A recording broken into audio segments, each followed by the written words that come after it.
तो दोस्तों इस वीडियो में बात करेंगे पीएससी इंडेक्स पे एंड निफ्टी ऑटो इंडेक्स पे।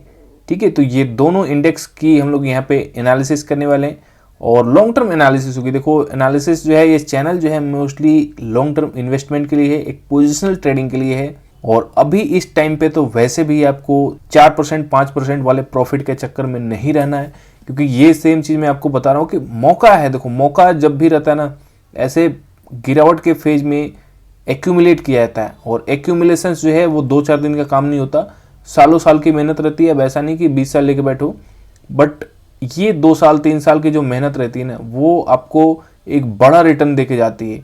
एंड यही प्रिंसिपल जो है हर बार मार्केट में फॉलो होता है। थोड़ा सा पेशेंस जो है वो आपका टेस्ट होगा, डिसिप्लिन आपका टेस्ट होगा, और ये दोनों चीज़ जो है ना, ये जिसके पास है वो ऐसे गेन वही ले सकता है, इतना बड़ा रिटर्न उसी के मिलेगा।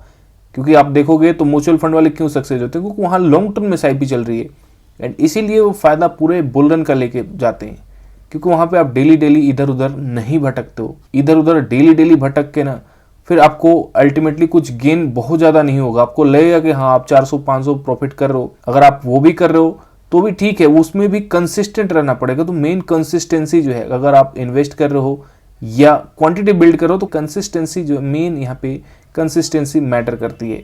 तो इन दोनों चीज़ को लेके हम लोग यहाँ पे एनालिसिस करने वाले हैं निफ्टी पीएससी इंडेक्स का, सीएनएक्स पीएससी या सीपीएससी। तो पीएससी और सीपीएससी में बहुत ज़्यादा डिफरेंस नहीं है। मैं सीपीएससी को ही खोल लेता हूँ सो दैट आपको ऐसा ना लगे कि दूसरे इंडेक्स की एनालिसिस यहाँ पे चल रही है।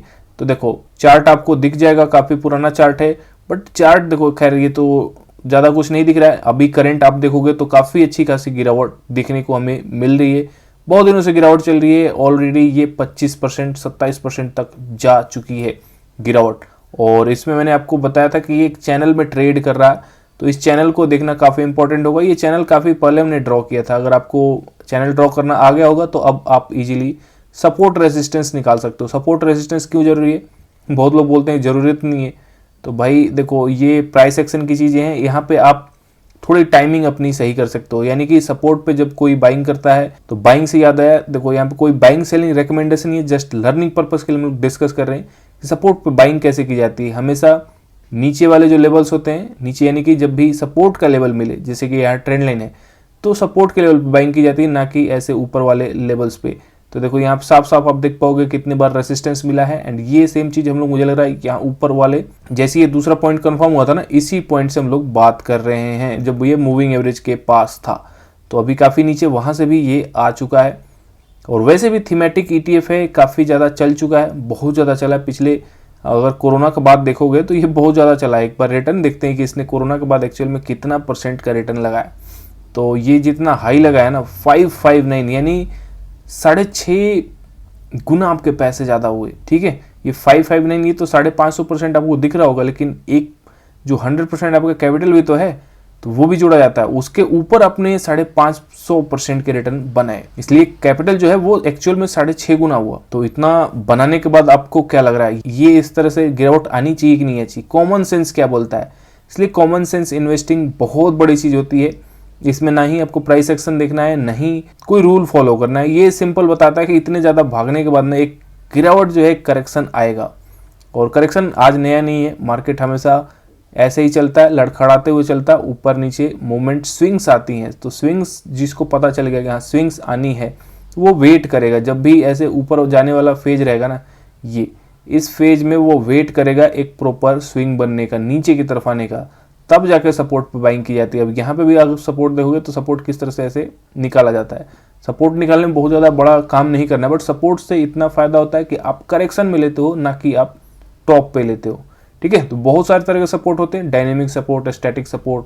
जैसे यहाँ पे डायनेमिक सपोर्ट क्या है, ये नया आपको सुनने को मिला हो। मूविंग एवरेज जो है ये डायनेमिक सपोर्ट का काम करता है। डायनेमिक यानी कि ये चलता फिरता है, एक तरह से ये डेली चेंज हो रहा है, इसलिए स्टैटिक सपोर्ट नहीं है। स्टैटिक सपोर्ट क्या है, एक बार यहाँ पर प्राइस एक्शन ने ये लो बना दिया तो ये एक स्टैटिक सपोर्ट बन गया। बट मूविंग एवरेज जो है ये आज प्राइस इसका यहाँ पे आप देख पाओगे रेड में है, यहाँ पे राइट साइड में, ये कल चेंज हो जाएगा। इसलिए डायनेमिक सपोर्ट चेंज होते रहता है, तो डायनेमिक इसलिए नाम दिया गया है। तो एक बार लॉन्ग टर्म की एनालिसिस कर लेते हैं कि लॉन्ग टर्म में क्या चल रहा है। सीधा सीधा अभी तो आपको पीएससी इंडेक्स या सीपीएससी इंडेक्स नीचे की तरफ ही जाता हुआ देखने को मिलेगा। लॉन्ग टर्म में भी इसने कुछ खास ऐसा ज़्यादा आपको नहीं देखने को मिलेगा स्मूथ टाइप का, जैसा कि इसने यहाँ निफ्टी आपको दिखाता है। तो एक बार निफ्टी का नाम लिया तो हमने निफ्टी से कंपैरिजन कर लेते हैं कि निफ्टी जैसे यहाँ 2004 से डेटा अवेलेबल है, तो 2004 से अगर निफ्टी में किसी ने इन्वेस्ट किया रहता और सीपीएसई में, तो किस तरह के रिटर्न मिलते। देखो निफ्टी तो एकदम मैंने जैसे कि बताया आपको स्मूथ चलता है। अब स्मूथ उसमें भी स्विंग्स आते हैं, स्विंग्स तो वो भी मार्केट में ही काम कर रहा है, उसमें भी सेक्टर्स हैं, तो वो भी ऐसे अप डाउन मूवमेंट चल रहा है, लेकिन वो कंटिन्यूस चलता जा रहा है। ठीक है, ये चीज़ आप ऊपर वाला रेड लाइन नोटिस करो, ये ऊपर चलता जा रहा है कंटिन्यूस, क्योंकि निफ्टी एक ब्रॉडर मार्केट का इंडेक्स है और उसमें सारे सेक्टर हैं, कोई एक थीम से नहीं बनाया गया। और सीपीएसई क्या है, गवर्नमेंट कंपनीज की थीम। खैर यहाँ पे भी सारे सेक्टर्स हैं, बट ये थीमेटिक्स हैं। गवर्नमेंट कंपनियाँ ज़्यादा ग्रो नहीं करती हैं, साइक्लिकल टाइप की होती हैं, कई बार इनमें बहुत ज़्यादा वैल्यूएशंस चीपर होने के चलते हेवी डिमांड आ जाती है। जैसे ही गवर्नमेंट की इनिशिएटिव्स, गवर्नमेंट के बजटिंग और बाकी इंसेंटिव्स भी यहाँ पे काम करती हैं पीएसयू सेक्टर्स में, इसलिए पीएसयू सेक्टर्स जब चलता है तो काफ़ी तेज़ी से चलता है। अब कैसे इससे पता लगेगा, पहले तो मूविंग एवरेज बंद करते हैं और दोनों को लाइन चैट करते हैं। देखो ब्लू वाली लाइन सीपीएसई की है। अब यहाँ से अगर आप किसी ने कोरोना के बाद से कोई इन्वेस्टमेंट की होगी तो खैर किसी को मालूम नहीं कि आगे क्या होने वाला है, बट कोरोना के बाद से देखो तो पीएसयू ने कितना ज़्यादा यहाँ से रिटर्न निकाला है निफ्टी के कंपेरिजन में। बट निफ्टी कंटिन्यूस अपना चलता गया उसी पाथ पे, और फिर एक दिन क्या होगा, वापस ये मिल जाएगा, कि आज नहीं तो कल हो जाएगा, जरूरी नहीं है कि कल ही होगा। कहने का मतलब फ्यूचर में ऐसा देखने को मिलेगा, क्योंकि पहले ऐसा हुआ है, तो ये सेम चीज़ें आगे हो सकती हैं। तो निफ्टी अगर देखो किसी को एकदम टेंशन नहीं लेना है, निफ्टी अपना ऊपर चलता जा रहा है एकदम मस्त, जैसे बोलते हैं ना हाथी अपना रास्ता बनाते चलता है, तो निफ्टी हाथी वो चलता जाएगा। बाकी ये लोग क्या है, इनको कभी बढ़िया एक इन्वायरमेंट मिल जाएगा, कुछ गवर्नमेंट की तरफ से बूस्ट मिल जाएगा, तो ये फिर ऐसे रॉकेट की तरह बन जाते हैं। तो इनमें किया जाता है पोजिशनल ट्रेडिंग, ना कि लॉन्ग टर्म इन्वेस्टमेंट। तो पोजिशनल ट्रेडिंग कब की जाती है, अब एक बार निफ्टी के यहाँ पे चार्ट को हटा देते हैं। पोजिशनल ट्रेडिंग में सिंपल सपोर्ट रेसिस्टेंस ही देखा जाता है। अब ये क्या हुई बात, तो देखो एग्जैक्टली आपको यहाँ पे मिल जाएगा, ये रेसिस्टेंस हुआ। लॉन्ग टर्म में बात कर रहा हूँ, ये जस्ट 2 दिन और 5 दिन वाला सपोर्ट की बात नहीं कर रहा हूँ। नीचे यहाँ पे सपोर्ट का लाइन हुआ, इसको आगे खींच लो। अब आप देख पाओगे कि लॉन्ग टर्म में एक बड़ा सपोर्ट रेसिस्टेंस ऊपर की तरफ आपको 3 बार देखने को मिला है, नीचे 2 बार सपोर्ट आपको देखने को मिल रहे होंगे। तो इनमें जब भी ऐसे बड़े मौके मिलने जो रेसिस्टेंस ब्रेकआउट हो रहा है, जैसे एक मौका इस टाइम पे आया था, ऐसे टाइम पहचान के ये बड़ी तेजी को निकाला जा सकता है। एक तो मौका ये होता है, अदरवाइज जब वैल्यूएशंस बहुत ज़्यादा चीपर लगने लगे, यानी कि करेक्शन बहुत ज़्यादा आ जाए और एक सपोर्ट लाइन पे आ जाए, तब आपको फायदा मिलता है। अब ये कोविड का लो था, इसलिए यहाँ पे अचानक से सेलिंग हुई तो थोड़ा सा नीचे गया है, क्योंकि कोविड के टाइम पे ऐसे अनयूजुअल मूवमेंट में कोई सपोर्ट एंड कोई रेसिस्टेंस काम नहीं करता। हालांकि प्राइस ने काफी अच्छा खासा यहाँ पे सर्च करके वापस निकाल लिया, और आप देखोगे सपोर्ट लाइन से नीचे जाने एक वैल्यूएशंस को ही यहाँ पे दर्शाता है। तो इनमें जब भी वैल्यूएशंस चीप होती है ऐसे मूवमेंट आते हैं, ये आप देख पाओगे। तो अब इसमें सपोर्ट रिसेंट कहाँ हमें देखने को मिल रहा है, तो देखो रिसेंट सपोर्ट तो एक हमें इंडेक्स के चार्ट पे 5565 के आसपास देखने को मिल रहा होगा। लेवल आप पढ़ लेना, यहाँ पे राइट साइड में आपको देखने को मिल जाएगा ब्लू कलर में। तो ये सपोर्ट मैंने बता दिया था पिछली वीडियो में, पिछली वीडियो दूसरे चैनल पे है, आप जाके देख लेना, ग्रो विद निफ्टी चैनल पे मिल जाएगा। तो सपोर्ट जो कि एक जहाँ पे सिग्निफिकेंट लो बना रहता है, तो यहाँ पे लो एक बना था, एंड इसी लो को आप खींचोगे तो एक सपोर्ट पे अब ये सीपीसी इंडेक्स आ रहा है। अदरवाइज डायनेमिक सपोर्ट देखें तो अभी भी काफ़ी दूर है। डायनेमिक यानी कि रेड लाइन जो कि मूविंग एवरेज के 200 मूविंग एवरेज, अब 200 जो ये वीकली चार्ट है तो 200 वीकली मूविंग एवरेज हो जाएगा। और यहाँ पे आना बहुत बड़ी बात होती है, बहुत जल्दी नहीं आता, टाइम लेता है। ठीक है, टाइम लेता है, कहीं भी देखोगे तो टाइम लिया है, बट यहाँ से मूवमेंट भी अच्छी आई है, ये भी चीज़ एक बार आप नोटिस करना। तो ये एक अपने आप में स्ट्रेटजी है, बट कोई भी चीज़ें है ना, देखो स्ट्रेटजी कोई भी फॉलो टाइम लेता है। आप मूविंग एवरेज पे आ गया तो यहाँ से टाइम लिया है, देखो बिफोर ये इतना ज़्यादा एक मूव दिया है, ये उससे टाइम लिया है। वापस यहाँ भी देखोगे तो थोड़ा बहुत टाइम लेके ही ऊपर गया है। तो मूविंग एवरेज ऐसा नहीं कि लकीर बन गया, ऐसा कि यहाँ पे आते ही एकदम रॉकेट बन जाएगा, नहीं। तो मार्केट में पेशेंस जो जरूरी होता है स्ट्रेटजी के साथ हमेशा। स्ट्रेटजी तो आप फॉलो कर ही रहे होंगे ये वाली, इसके साथ साथ पेशेंस भी जरूरी होता है। तो सीपीएसई में मैंने आपको अभी करंट सपोर्ट दिखा दिया, सपोर्ट के आसपास काफ़ी क्लोज आ चुका है, देखते हैं यहाँ से बाउंस आता है कि नहीं। अदरवाइज यहाँ से मुझे लग रहा है अगर नीचे आया ना तो फिर ये मूविंग एवरेज भी टच होने के चांसेस ज़्यादा मिलेंगे आपको, क्योंकि मूवमेंट जो है बहुत ज़्यादा हो चुकी है। तो इसलिए आप मेक श्योर करना ये फॉलो करना SIP वाली मेथड। अब नेक्स्ट देख लेते हैं ऑटो का। देखो ऑटो आपको थोड़ा सा स्मूथ लगेगा क्योंकि यहाँ पे निफ्टी का भी चार्ट देखोगे तो निफ्टी भी एग्जैक्टली ऐसा तो नहीं है, बट थोड़ा सा निफ्टी ने ज्यादा स्मूथली परफॉर्मेंस दिया। अब यहाँ पे आपको निफ्टी वर्सेज ऑटो देख लेते हैं कि निफ्टी और ऑटो में कौन जीतेगा। 2004 से 2004 से डेटा अवेलेबल है, बट ऑटो ने काफी अच्छा खासा रिटर्न दिया है। पिछला वाला कोविड के बाद काफी अच्छा खासा और रिटर्न दे गया, और उससे पहले भी रिटर्न अच्छा ही है।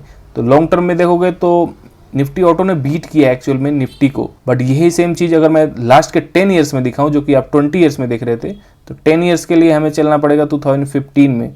ठीक है, तो 15 से देखते हैं। 15 यहाँ पे आप देख पाओगे नीचे डेटा 15 से। अब 15 से देखोगे तो अभी निफ्टी और ऑटो दोनों बराबर मिलेंगे।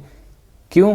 क्योंकि बीच में ऑटो बहुत ज़्यादा क्रैश हो चुका था, ये 67% नीचे जा चुका था। ये सेम चीज़ मैंने मेजर करके दिखाई हुई है आपको पहले की वीडियोज में। तो अगर आप रेगुलर होंगे तो आपको पता होगा 67% निफ्टी ऑटो जो है यहाँ पे क्रैश हो चुका था।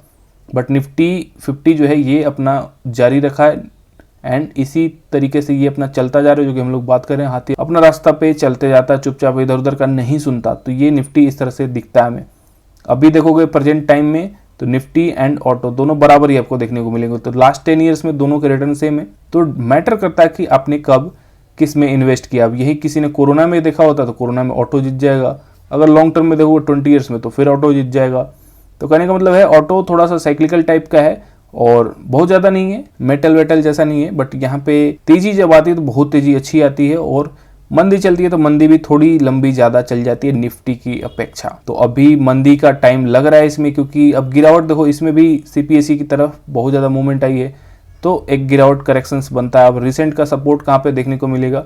रिसेंट सपोर्ट निफ्टी ऑटो में देखें तो ये इंपॉर्टेंट सपोर्ट है 20,000 के आसपास, और अभी दूर है क्योंकि अभी 22,500 के आसपास लेवल चल रहा है। तो अभी भी सपोर्ट यहाँ पे डिस्टेंस दिख रहा है। मूविंग एवरेज के हिसाब से देखें तो मूविंग एवरेज भी मुझे लग रहा है काफ़ी दूर ही देखने को मिलेगा। वीकली 200 का मूविंग एवरेज है, और वीकली 200 मूविंग एवरेज जो है बहुत टाइम बाद आता है। देखो अभी भी वीकली मूविंग एवरेज जो है नीचे है काफ़ी, 17,000 के आसपास है। तो देखते हैं कहाँ तक निफ्टी ऑटो करेक्ट करता है। बट सेम चीज़ प्रिंसिपल अगर आपको फॉलो करना है तो सेम यही प्रिंसिपल फॉलो करना, ये आपको बचाएगा और हर जगह यही आपको जिताएगा भी। ठीक है, तो रिसेंट सपोर्ट आप देख लो कहाँ पे निफ्टी ऑटो का है, एंड इसके अनुसार आप प्लानिंग कर सकते हो अपनी ETFs में। चलो फिर आई होप कि ये वीडियो आपको इन्फॉर्मेटिव लग रहा होगा। मिलते हैं नेक्स्ट वीडियो में।